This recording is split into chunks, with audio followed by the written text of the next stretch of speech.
former Labour shadow minister who resigned from Corbyn's top team over his leadership says she would now return. Lisa Nandy says the party needs a broader representation of views on the Labour frontbench. Nandy says the party has lost touch with more traditional voters outside of major cities. Labour needs to do more to speak to non-cosmopolitan voters. London, Labour's Lisa Nandy has told Business Insider that she would return to the shadow cabinet if asked by the party's leader Jeremy Corbyn. The Labour MP for Wigan said she'd certainly play a full part if offered a post in Corbyn's top team in the future, adding that the party needs a broader representation of views on the frontbench. However, she warned that the party has lost touch with voters outside of major cities and needs to do more to speak for more traditional Labour voters. Nandy quit as Shadow Energy Secretary following the EU referendum of June 2016, citing Corbyn's failure to assemble a broad, inclusive shadow cabinet that draws on the best of our movement's left and right traditions.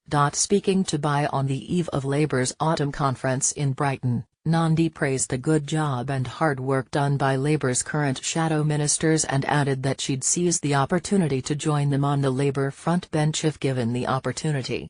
What I would like to see in the future is a broader representation within the shadow cabinet. The party has always been at its best when we are broadest and when every tradition within the Labour movement is represented on the Labour frontbench. I would certainly play a full part in that if asked, the Labour MP said. But I think any speculation about shadow cabinet positions is disrespectful to a team of very talented MPs who have done an excellent job, both fighting the general election and in holding the Tories to account, she added. Nandy, who is speaking at several fringes during the Brighton conference, claimed that Labour had finally put behind it the infighting that had characterised many months of Corbyn's leadership of the party. Perhaps I am being too optimistic, but I really feel that the internal machinations have run their course, she said. There are, of course, some people who would like to continue to wage internal wars, but when I resigned from the shadow cabinet a year ago, the reason I did so was that there were two wings of the party that were absolutely determined to go to war with one another. I don't feel that at all anymore. She added, I think the election was a real game changer for us. Partly because it cemented Jeremy's position in the party and so that argument was effectively over. But also because I feel that what it did was it reminded us of what it feels like to speak openly about convictions and show our values again. It reminded us of our job, essentially. That was the great success of the election campaign. Labour must speak for traditional voters to win the next election. Nandy, who is tipped among many Labour figures to be a future leadership candidate, praised Corbyn for inspiring young and first-time voters during the general election campaign, but warned that the party couldn't afford to be complacent if it wants a chance of winning the next election, whenever it takes place. Despite the fact we did very well in getting our vote out in Wigan, the Tories, despite doing very little, managed to have their best election result since 1979, she said. That tells you there are still underlying issues that we need to face if we are going to get back into government.